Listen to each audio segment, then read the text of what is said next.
Flight attendants with Canada's second largest airline are officially on strike, leaving thousands of passengers in a state of limbo, with all flights now grounded, including more than 120 planned for today at Pearson Airport. Good evening. More than 4,000 WestJet flight attendants walked off the job early this morning after the two sides failed to reach a new contract. The airline halting all flights in response to the job action on one of the busiest travel weekends of the summer. CTV's Kamal Karmali has the latest from Pearson Airport. These have been the sights and sounds here throughout the day at Toronto's Pearson International Airport. Chants of solidarity, not only here, but echoing throughout all major airports across Canada as WestJet flight attendants went on strike overnight. Around 4,400 WestJet flight attendants walked off the job Sunday morning, grounding the airline's entire mainline fleet. It's all led to hundreds of flight cancellations and disruptions to most of the airline's schedule. WestJet says more than 250,000 passengers have been impacted. Both the airline and the union have been taking part in tense negotiations this past week.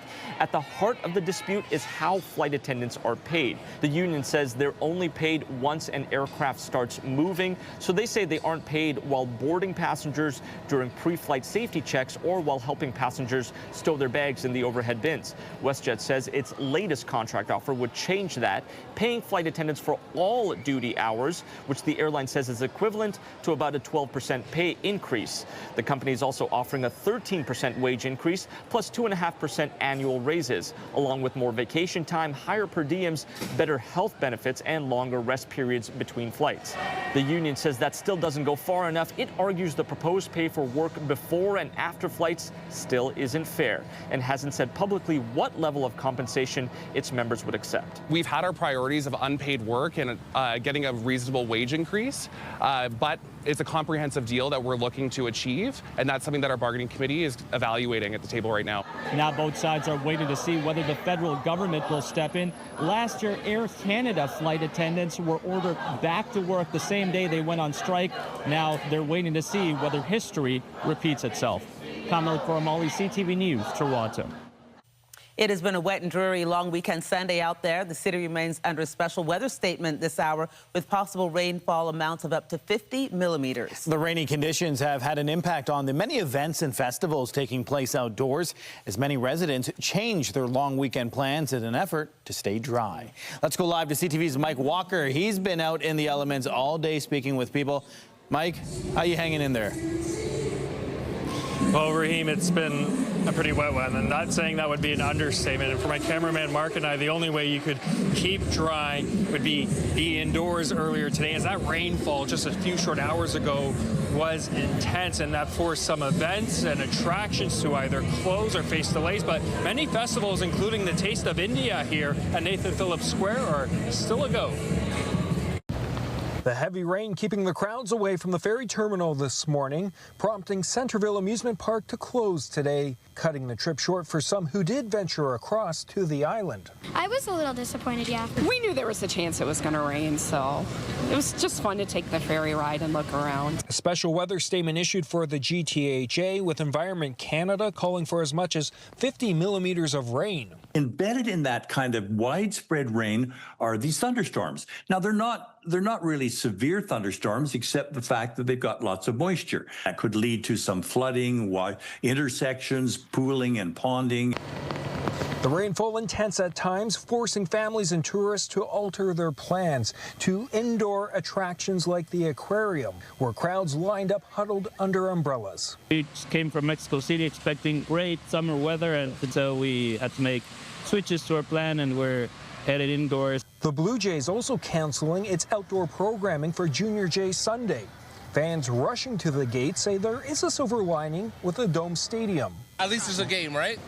Despite the rain, several festivals across the city still a go, including the Taste of India. The impact is the work has increased, but the passion hasn't gone down. The passion is still to run the show, and people are excited. We got tons of thousands of messages. If the show is on, we'll bring the umbrellas. But as the rain intensified, the crowd stayed away. Performances were delayed, and many food vendors forced to temporarily close. How much food have you prepared for this? Close to 500, like 5 grand, I will say. I know that will be a loss, right? Not in our control, right? Weather is something like it's unpredictable. Still, I'm here because of the food and the festival we enjoy every year. Localized flooding also a risk. Conservation authorities warning rivers and streams could rise quickly. It's really hard for the visibility is too low, and then, you have to drive very slow. But the day wasn't a complete washout. By the afternoon, the rain tapered off and festival programming was back on. Very happy because it's one of the biggest festivals in Toronto, and rain just spoiled the mood. And the crowds emerged. So you can see it's starting to rain again, and the crowds behind me here at the Taste of India have their umbrellas in hands. And despite, this soggy day, organizers tell me they're expecting tens of thousands of people to attend. As for those flood outlooks from the conservation authorities, they're expected to remain in place until Monday. Reporting live, I'm Mike Walker. Andrea, back to you. Mike, go inside and get all dried off. Thanks for that report, Mike Walker. Okay, meanwhile, St. Catharines is under a yellow rainfall warning just days after another storm led to flooding in the city. 140 millimeters of rain fell in St. Catharines in just 6 hours on Tuesday. Mayor Matt Cisco tells us the flooding was a result of so much rain in such a short time. We are desperately requesting from the province and from the federal government any aid that may be possible. Disaster relief assistance is needed right now in St. Catharines. There are residents, that maybe have insurance, but it's just not enough to deal with the damage they've experienced, and it's going to be difficult for them to get back into their homes without help. Cisco says the city's sewer system is in good shape, but the ground is saturated after all the rain, which is leading to overland flooding. Well, let's take one more look at Nathan Phillips Square, where Mike was, and this is a Taste of India, and you can see, as Mike said, the rain is starting to come down once again, but there are some people still weathering the elements. Let's show you the satellite radar so you can see the system which is moving through southwestern Ontario. It isn't terribly bad in Toronto right now, whereas other spots such as London, Hamilton, and Ottawa, and even Bancroft, they're feeling the brunt of the wet weather right now. Toronto, though, still is under a special weather statement, and we'll get into that a little later on in the newscast. Current winds, 24 kilometers per hour in Toronto, 13 kilometers per hour in Peterborough. Temperatures, 19 degrees in both London and Hamilton, 22 degrees in Kingston, and 18 degrees, feeling like 23 in Muskoka. At the islands right now, there is some rain falling, 21 degrees. Pearson Airport right now, cloudy conditions at 20 degrees. Our overnight low, 16 degrees. You can see right there with the icon a 40% chance of showers tonight, and so there is the threat of wet weather through the evening hours. We are going to be in for a very big change as we get into next week, and so we'll give you all those details coming up. Andrea. Thank you, Raheem. A 29-year-old man has died from his injuries after being struck by a vehicle in a parking lot near the Veld Music Festival on Friday night. It happened around 11:30 at a grass parking lot set up at Downsview Park for the event near Shepherd Avenue and Tuscan Gate. Officers say the victim was lying on the ground when he was struck by a Dodge Ram pickup truck. The man was rushed to hospital where he died from his injuries today. The 57-year-old male driver of the truck remained at the scene. There's been no word on any possible charges as the investigation continues. Police are asking anyone with security or dash cam footage, well, perhaps not dash cam in this location, to get in touch with them. Two people from Toronto have been killed in a boat crash in Muskoka. OPP responded to reports of a boat crash on Lake Russo around 10:40 Friday night and found a severely damaged boat resting on a rock ledge. The two individuals believed to be on board were missing. Their bodies were recovered on Saturday after an extensive search. Police have not released the names of the victim, but say they're a 32-year-old man and a 30-year-old woman from Toronto. The cause of the crash remains under investigation. Police say the shooting death of an Etobicoke man in Midland on Friday night is being investigated as a homicide. OPP identifying the victim as 18-year-old Trice James. Officers responded to an apartment complex on King Street around 8 p.m. on Friday. James was located with gunshot wounds and rushed to hospital, but succumbed to his injuries. No word of any arrests or suspects yet, but investigators say they believe this was an isolated incident with no signs of a broader threat. Back in the city, police are investigating an early morning shooting in the West End. Police say it happened around 5 this morning at Bloor and Dover Court.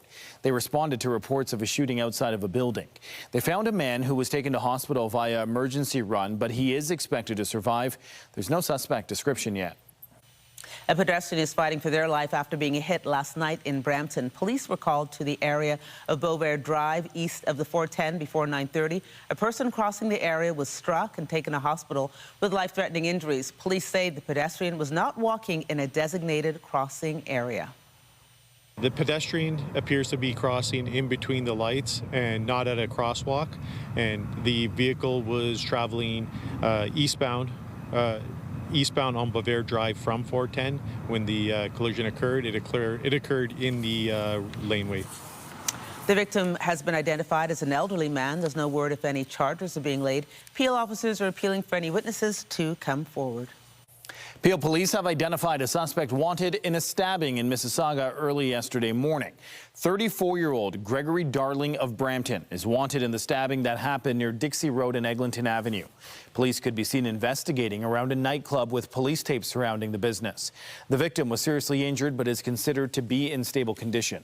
Darling is described as 5'11" and was last seen wearing a black T-shirt with red stripes and black shoes. Police say he should be considered armed and dangerous, and anyone who sees him is advised to call 911. There are renewed calls for action to address what many say is a public safety and animal welfare crisis happening in northern remote communities. This after an animal rescue volunteer died trying to save dogs on a Manitoba First Nation. CTV's Alex Carpa has the latest on what advocates are calling for and what service they say is lacking.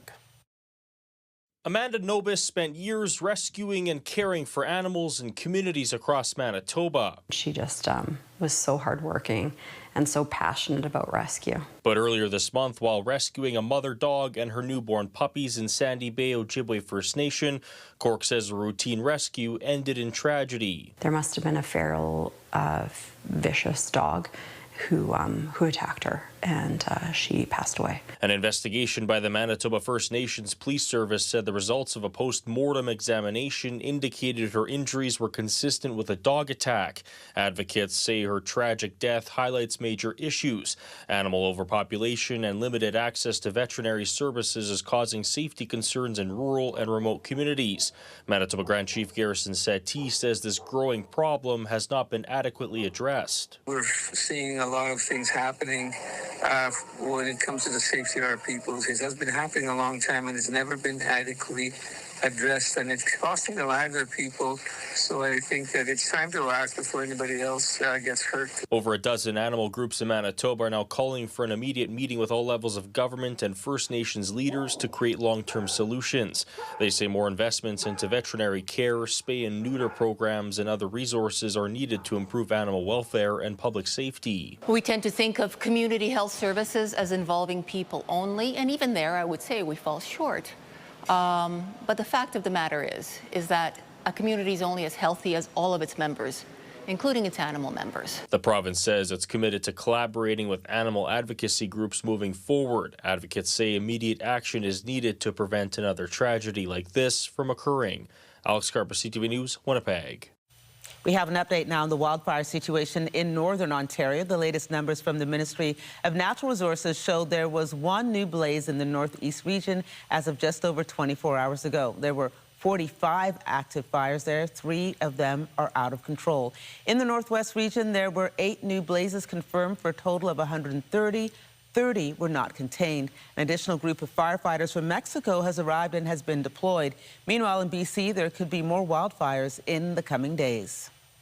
We're compounding that drought with obviously very hot and dry conditions throughout the summer period, as well as chance of ignition from lightning and heavy winds. So those are all like the 3 things that we need to start a new wildfire. They're all happening this week. The drought in particular, it influences how much fuel is built up on the landscape available to burn. So looking across the province, we have quite high buildup of fuels available to burn. 3 new evacuation orders and 4 alerts were ordered overnight. That's a result of an out-of-control 10-square-kilometer blaze in North Okanagan. Almost 30 new wildfires have been added to the nearly 100 existing blazes in the province. Nearly half of them are not contained. Lightning and gusty winds have played a major role in wildfire hazards intensifying this weekend. 2 firefighting helicopters collided west of Athens today. Both crew members from one of the choppers died. The second crew was rescued alive. Elsewhere, in Greece, flames threatened homes on the island of Kefalonia, forcing evacuations. More people also fled near the capital as gale force winds drove blazes deeper into the region. Nearly 500 firefighters and 23 aircraft were deployed, but the winds hampered the response. Some aircraft were prevented from reaching the sea to collect water. France is guarding a still-burning fire 4 times the size of Paris, and Spain's major blazes have stopped advancing. Ukrainian drone strikes killed at least 8 people across Russia today. Industrial sites and a warehouse belonging to Russia's e-commerce giant Wildfire were also struck. The latest attack against the online retailer sparked a fire, but there were no casualties. The Ukrainians say the warehouses are logistics hubs involved in supplying the Russian army with equipment. Meanwhile, Ukraine was attacked overnight and into today. 2 people were killed and at least 11 others were injured in a strike on the southeastern city of Zaporizhia. Here in the country, there is a high-level call for an Iranian-backed group operating in Canada to be declared a terrorist entity. Kataib Hezbollah is accused by the U.S. of carrying out the March shootings at a Toronto synagogue and the U.S. consulate, as well as several international attacks. Now, Pierre Poilievre is demanding the Carney government immediately designate the militants as a terrorist organization.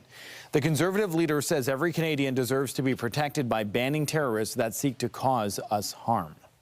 In the Middle East, Israel continues to strike Gaza. Gaza hospitals say at least 17 people were killed in the latest Israeli attacks overnight and today. Israel's military said the strikes targeted militant operatives since a ceasefire was signed last October. The Israelis have continued striking the Palestinian territory, insisting they're going after Hamas and its infrastructure. Meantime, Israel has expressed what it calls serious security concerns with the White House regarding a U.S. proposed disarmament deal with Hamas. Iran says its negotiations with Oman over the Strait of Hormuz are in the final stages. That claim comes after the U.S. called off an attack on Iran to give room for diplomacy. Tehran insists the talks with Oman are intended to find a mutual mechanism in the crucial energy corridor, and the understanding between the 2 countries regarding a new route does not mean the strait is being opened or closed. U.S. President Donald Trump said last night he will hold off on a new attack against the Islamic Republic as long as a deal can be reached quickly to halt Iran's nuclear ambitions and reopen the strait. Iran is also saying one of its commercial ships was hit in a Ukrainian attack and 1 sailor was killed. At the Vatican, Pope Leo today called for peace, stability and justice in Ceuta. The sudden arrival of up to 60,000 migrants in the Spanish territory late last week sparked a humanitarian crisis. Digo con preocupación la alarmante situación en Ceuta. During his Sunday prayer, the pontiff said he is following the alarming situation there and is asking God for solutions. Dozens of migrants were killed in the journey that ended when a frontier between Spain's North African territory and neighboring Morocco was breached. Most of the migrants returned to Morocco voluntarily on Friday. Divers in Kosovo have been making a splash as they took a leap of faith today. 15 divers leapt from a 22-meter-high bridge in an annual competition. They plunged into the cool waters below, attempting to impress the judge with their technique. The event was first held in 1954 and is one of the country's longest-running sporting and cultural events. It attracts competitors and spectators from across the region. Conestoga College in Kitchener is demonstrating what an over-reliance on foreign students' fees can do to a college. As we hear from CTV's Michael Serapio, a reduction of those fees has exposed the school's shortfalls and the lack of post-secondary funding across the country.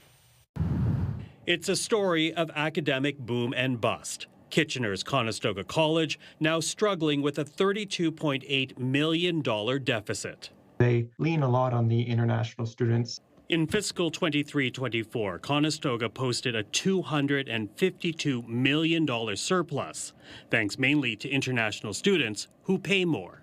But with Ottawa limiting the number of those visas, enrollment dropped last year by nearly 55%, leading to cuts and layoffs. The recent changes we've seen have really pulled back a bandage that was over a funding system that hasn't been working for a long time. 2 years ago, the former immigration minister cut the number of international study permits, in part to address affordability. The international student cap is here to stay. And to a degree, it worked. According to StatsCan, the number of international students dropped, down an estimated 36% in Ontario, 24% in British Columbia, and 17% in the Prairies, though its impact on affordability has been less noticeable. To say that it's merely a matter of a bunch of foreign students coming in the last few years post-COVID is a little bit too simple. And with less international money, the funding gap for post-secondary education across the country has been exposed. The amount of provincial funding or grant funding that has gone into these institutions has remained flat.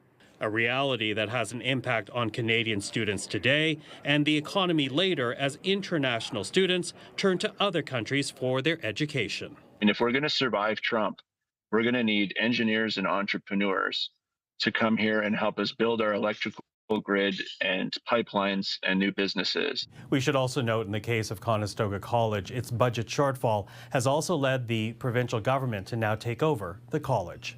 Michael Serapio, CTV News. For those using transit to get around this long weekend, there are service disruptions to keep in mind on the TTC for tomorrow. Line 6 will be shut down for much of the day on Monday. The TTC says service between Humber College and Finch West stations will be halted for much of the day and replaced by shuttle buses. The LRT will be in service again as of 4 p.m. The closure will allow crews to tackle a signal software upgrade. A portion of Finch West station, including the passenger tunnel connecting lines 1 and 6, will also be closed. The City of Toronto is warning the public to be careful about where they buy their ferry tickets. The warning comes after several scam websites have popped up selling fake ferry tickets. In a statement posted to social media, the city says to only purchase the tickets from toronto.ca/ferry. The scam website warning comes after it was recently announced that youth, children, and seniors can now ride ferries for free in the month of August. A father from London is embarking on an epic journey, walking all the way to Queen's Park with a message. His journey is an effort to raise funds, as well as highlight the challenges his family is experiencing with Ontario's healthcare system. CTV's Jerry Dewan has the story. Joe Gasoldi will be walking 200 kilometers from London to Queen's Park, pushing his daughter's empty wheelchair to raise funds for Sydney's neurosurgery. No father should have to go to this extreme measure to raise money to get surgery out of country. Sydney was injured in July of 2023. Her vehicle was stopped at a red light here at Byron and Warncliffe when she was hit from behind.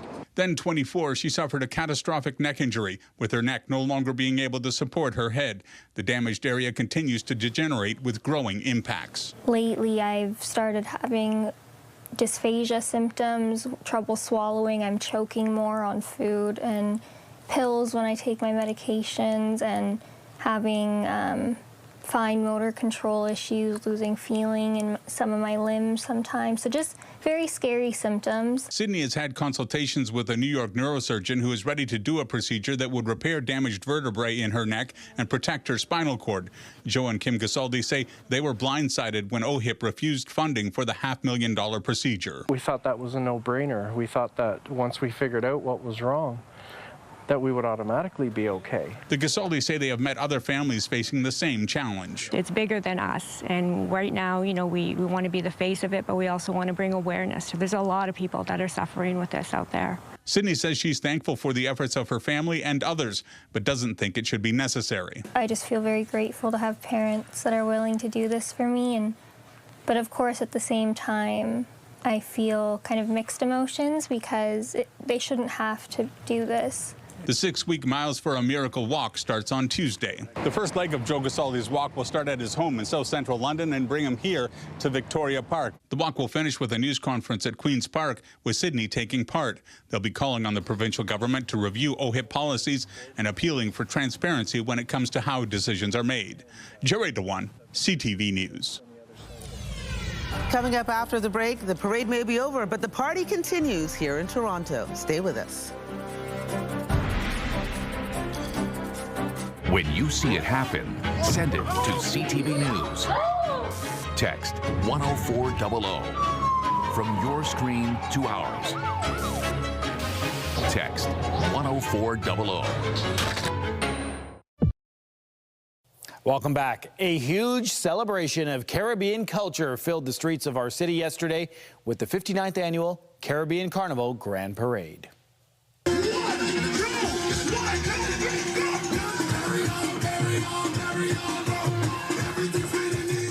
I can still hear the bass in my ears. The masked band competition took center stage at Exhibition Place, with thousands of masqueraders taking part in elaborate costumes. They danced to the sounds of steel pan, soca, calypso, and dancehall.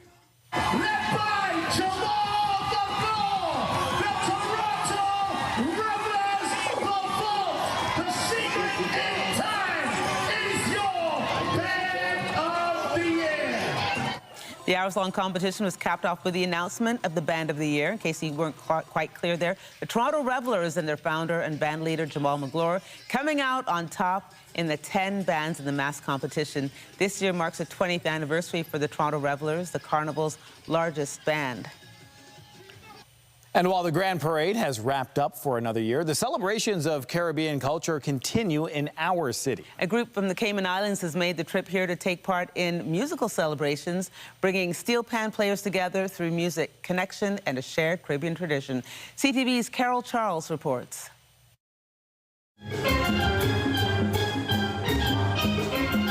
The sights and sounds of Toronto Caribbean Carnival are taking over the city. And for many, no celebration is complete without the unmistakable sound of the steel pan. This year, one of Toronto's most accomplished steel orchestras, Afropan, is welcoming a visiting band from the Cayman Islands, the Pandemics. It's a chance to share traditions, techniques, and keep the art form alive for the next generation. We have to keep the generations going. This is an intergenerational band. So my dad started it. For him, his father started it. Then him, then his kids, my kids, his grandkids. So you're seeing right there, that's about 5 generations. The steel pan, invented in Trinidad and Tobago, remains the world's newest acoustic musical instrument. And its versatility is part of what makes it so special. This instrument can play anything you want, you know what I mean? From calypso, soca, reggae, gospel, hip-hop, it plays everything. The partnership gives musicians from the Cayman Islands a chance to experience Toronto's steel pan tradition firsthand, including rehearsals and the excitement of performing alongside local musicians. I feel like it pushes us to be better and to learn faster and adapt quicker to new environments and new situations. But it's been fun, and I feel like we're settling in well and playing well. Joining this band is really an eye-opener to see the skill level. The visit is also getting a warm welcome from another of Toronto's long-standing steel bands, Pan Fantasy, this year marking 40 years as a community band. A whole new generation and a whole new diverse culture of young people looking to this instrument as a passion and also to play the instrument and enjoy it just like us. We are looking forward to the jamming sessions and the bands playing and everybody out tripping and having fun. From seasoned performers to the next generation of pan players, this musical exchange is about more than talent. It's about celebrating the Caribbean culture, community, and the legacy of the steel pan. Carol Charles, CTV News. It's one of my favorite sounds. So you were saying you could still hear the bass, the vibration. Yeah. Luke is back, everybody, after a long day in the sun. If you look closely, I think he's peeling on his forehead there. A lot of sun yesterday. And it wasn't really bright. But then it was bright, then it wasn't. So you have to be careful in the sun. I think it was just the duration, right? I mean, we're on air for 8 hours. And so whether there's cloud cover or not, I didn't have time to reapply. I mean, like, the same color as my tie. Like, it's bad. It is bad. But it was worth it. Yeah, I've got to tip my hat to you and Jessica. You were out there for those 8 hours and did a stand-up job. It was your first time. It was my first time. It was just so cool to, you know, hear the music, but then see the costumes and the detail and then the love that everyone had. I mean, everyone just had a smile on their face. Speaking of love, I know my brother found you in the crowd yesterday. Yeah, we got to take a picture together, and you have family here from New York, so I got to meet them. There were so many people who would come up and be like, hey, I watched you and Andrea on the news this weekend. It's so good to see you guys and all that kind of stuff. So, like, it's nice to be out there. You know, we're here all the time. And so it was a nice change of pace just to kind of be out there and take part in the festivities, because it's an iconic event in our city. Yes. Yeah. I should also miss my sister-in-law, too. She was also there. I don't want her to feel left out. So.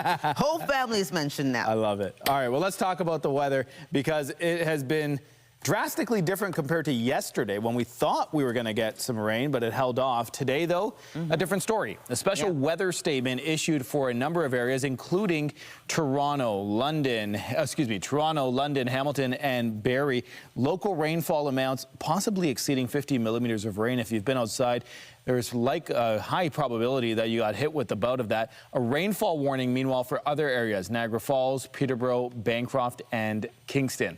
Right now, temperatures 20 degrees in Toronto, feeling like 26, so still a bit of humidex. Kingston feeling like 30. Here's your evening at a glance. The threat of showers tonight continues. By 9 p.m., 19 degrees and periods of rain. By 11 p.m., still 19 degrees and a bit of a humidex at 24. It'll continue to drop, though. Our overnight low will be 16 degrees. That's very close to normal for this time of year. As we wake up tomorrow, this is where we start to see the change. By 7 a.m., 17 and a sun cloud mix. Then mainly sunny by 9 a.m. and a beautiful day tomorrow. 26 degrees, a humidex of 31, lots of sunshine to enjoy that civic holiday. Let's show you the upper air pattern, because right now we're in a bit of the orange hues. But as we continue on through the week, we get into the red. So we are warming up, and you'll get a better picture of that as we take a look at the 7-day forecast. So Monday, a beautiful day. Tuesday, I mean, depending on how you like it, even nicer, 28 degrees with a bit of humidity, feeling like 33. Wednesday, very similar conditions. However, there is a 30% chance of showers. Then right now, according to the models, Thursday looks like the day where we could get a little bit of a break from the sunshine and the showers roll in. But it's looking like a one-day event. And then the Friday, again, the sunshine returns. So pretty consistent temperatures for most of the week ahead. Andrea. Okay, thanks, Raheem. Well, one of Canada's largest youth mental health organizations is sharing some concerning new numbers. Kids Help Phone says more young people are reaching out for support, especially in the middle of the night. CTV's Kathy Lee has more on what's driving the increase. Like many young people, Anjana Sudarshan says life can feel heavy. Financial stress, relationships, school, work, just navigating life. And sometimes one of the hardest parts is helping someone else through theirs. I found myself alone in the middle of the night, navigating how I could support a peer that was facing a mental health crisis. And Kids Help Phone was there for me. Kids Help Phone says more young people across Canada are reaching out for support. The increase has been significant, with overnight text conversations up 24% compared to last year. The nonprofit now receives a message about every 90 seconds. Kids Help Phone says social media is just one of many factors contributing to the growing demand for mental health support. Geopolitical issues, from forest fires, flooding, from climate change, pressures from school, in addition to online bullying. Donna Kosnick is a volunteer crisis responder and says it's not just young people looking for help. I had expected that I would be texting mainly with young people, and a lot of my conversations are with adults. All the more reason why this service is so very important. The Canadian Mental Health Association says it's also seeing more young people struggling. We've been in a crisis for a while, and this just continues to reiterate the need for more services and supports. Experiencing the benefits of supports, Sidarshan now spends her time on the Youth Council with Kids Help Phone. We're young people from across Canada that are working with the organization to not just provide advisory, but to directly inform and help develop those services. The dedication to help make supports even stronger for the next young person who needs it. Kathy Lee, CTV News, Calgary. Spider-Man Brand New Day has made box office history this weekend. You okay? Did you get rid of that monster inside you? Think I might go see how MJ's doing. You're not gonna get away with this. Okay, this number is so big I can barely contain myself. The new Spider-Man movie brought in $355 million in Canada and the U.S. in its opening weekend, making it the second biggest domestic and worldwide opening of all time, just short of the record set by Avengers Endgame in 2019. The film depicts Peter Parker fighting crime in a world that's forgotten he is Spider-Man. It marks actor Tom Holland's fourth outing as the web-slinging hero, with his wife Zendaya co-starring as MJ. Still to come, 50 years later, Montreal remembers its historic moment on the global sporting stage. We take you back to the 1976 Summer Olympic Games after the break.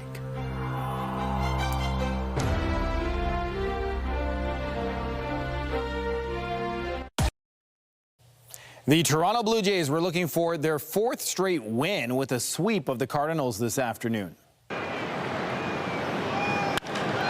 Line to center, that's a base hit. Yeah, it didn't end well. The game was actually tied at 1 in the ninth. When St. Louis went ahead on a Jose Furman single, the Cardinals would score 3 more in the inning for a 5-1 win. The 4 runs off Louis Varland matched the number he allowed in 13 appearances in June. And it was the first time Toronto's all-star closer had allowed a run since July 10th. The Jays begin a 7-game road trip in Houston tomorrow night. Meanwhile, the Jays have made a deal before tomorrow's 6 p.m. trade deadline, acquiring pitcher Jameson Taillon and cash considerations for the Cubs today. The 34-year-old has a 5.92 ERA in 15 starts with Chicago this season. Taillon was born in Florida, but has represented Canada twice at the World Baseball Classic. The Cubs will get a player to be named later or cash considerations. No one knows for sure if the Jays will make more trades. Not even the manager, John Schneider, spoke after the game. We'll see, you know. As far as I know, everyone's getting on the plane, you know. But yeah, it's kind of a, we'll see in 24 hours what shakes out, if anything. But guys are playing, you know, they're doing their part, you know. They're out there, they're competing. I know it's hard for some of them, but I like the way we played this series. You know, today was tough to get offense going, but, you know, we'll regroup on the plane and get ready for Houston tomorrow. Yeah, that's all you can do. Well, this might sting a little bit for Blue Jays fans. The team that beat us in the World Series last October, they've acquired the biggest prize on the trade deadline market. Yeah, they've done it again. Tarek Skubal is headed to the Dodgers. The 2-time reigning Cy Young Award winner is the latest star to join an LA roster that already boasts a number of big names. ESPN says the Detroit Tigers will receive 3 minor league prospects in return. The Toronto Tempo returned to action tonight in the first of 2 games in Northern California this week. The Tempo and the Golden State Valkyries met July 8th in Toronto, with the visitors winning 83-75. The 2 teams renew acquaintances this evening in San Francisco. The Tempo have lost 5 in a row and sit 13th overall in the WNBA standings. Their opponent is 3rd. Tip-off tonight is scheduled for 8:30. The 2 teams square off again Tuesday night in the city by the Bay. Denis Shapovalov's bid to win back-to-back titles at the Los Cabos Open came up a match short.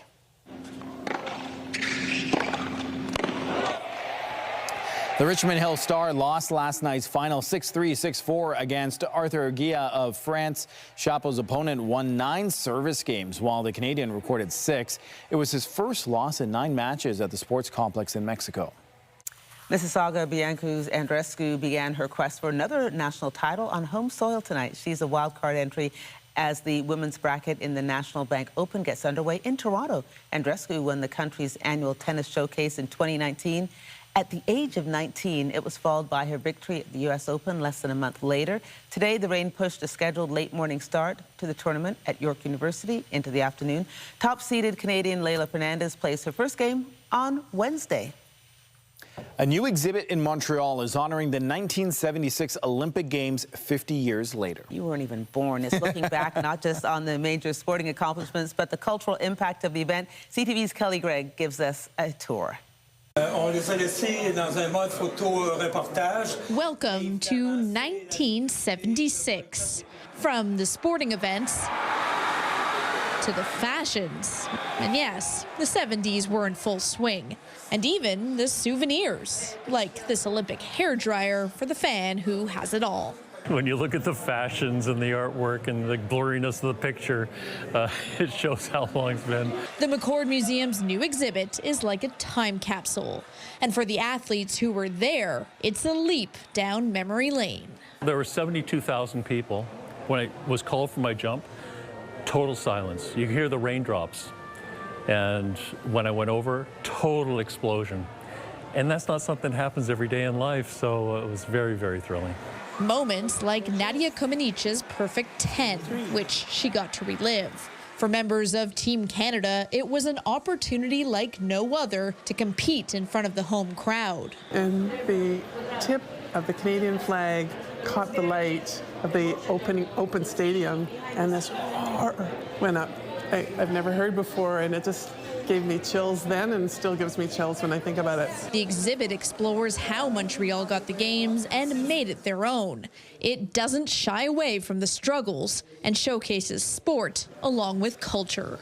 I think it tells the world who we are as Canadians, that we have values, that we're good partners, that we can be trusted, that we believe in integrity, we believe in fairness. We're winning medals left, right, and center.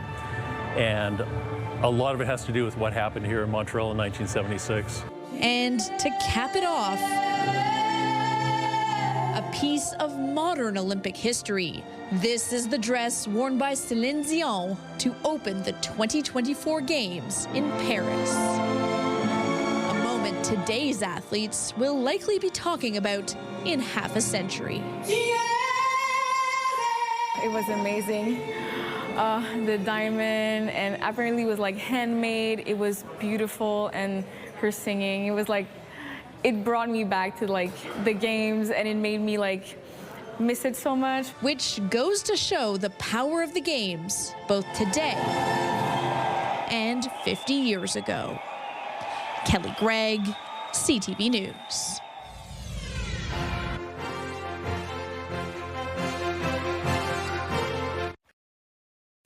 An athlete from Sudbury who's competed for Canada on the international stage in hockey is ditching the skates for cleats. She's making the switch to soccer, a move made even more extraordinary by the fact that she's a blind athlete.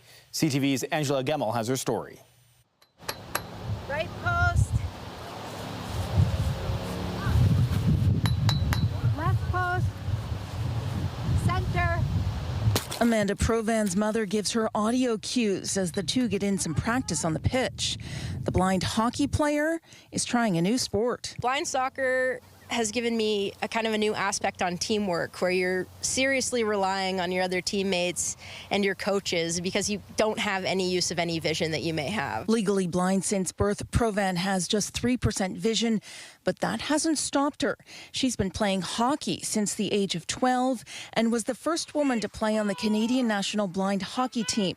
She says she tried blind soccer a year ago and this past May was asked to be part of the national women's team. I'm a bit of a para-sport enthusiast, so I'm game to try whichever sports come my way, and mostly I'm looking for a Paralympic route because I have a dream of taking part in the Paralympic Games. Blind soccer is an adaptive version with a few differences. The pitch is smaller with kickboards. Teams are made up of 5 players, all wearing eye shades regardless of their level of vision. Sighted goalies provide verbal direction during games, and there's an auditory ball. Obviously, without the sense of sight, it really increases people's awareness of what they're listening for, but also the communication that's being provided to them. So it needs to be succinct, on point, and fast. Matt Greenwood coaches Canada's women's blind soccer team. He says given Provan's athletic background, it's been a smooth transition from hockey to soccer. Sometimes it does look a little bit like hockey getting kind of crushed up against the boards with 2 or 3 players. And Amanda is just more than comfortable to be in that environment and kind of physically strong enough to hold off an opposition player. Provan will head with the team to Brazil this September when Canada participates in the American Championship. Angela Gemmell, CTV News, Sudbury. All right, well, before we go, let's take one more look at the forecast. Ooh, yeah, look at that pirate ship making its way. Ooh, yeah. Ooh, yeah. I haven't seen that. It's always fun when you see that. Let's take a look at the satellite radar, and it might be in for some treacherous weather out on the waters right now. Ooh, no. That was good. I like that. A lot of places in southwestern Ontario still dealing with some active weather. 21 degrees in Toronto. Sounds like the Kool-Aid man. 21 degrees in Toronto, feeling like 26 with some humidity. Tomorrow at a glance, 26 degrees, Andrea. Ooh, yeah. And sunny. Sunrise at 6:08 a.m. Read the screen for your 7-day forecast. You're on your own, folks. You're on your own. Oh, I love it. Be sure to join us tonight at 11 at the CTV National News with Heather Butts, followed by our next local newscast. Ooh, yeah, at 11:30. In the meantime, our coverage continues anytime on CP24 and online at ctvnewstoronto.ca. For all the hardworking people who are having such a good time tonight at CTV News, thanks for watching. Have a good night. I'm Andrea Kay. And I'm Raheem Ladati. Take care.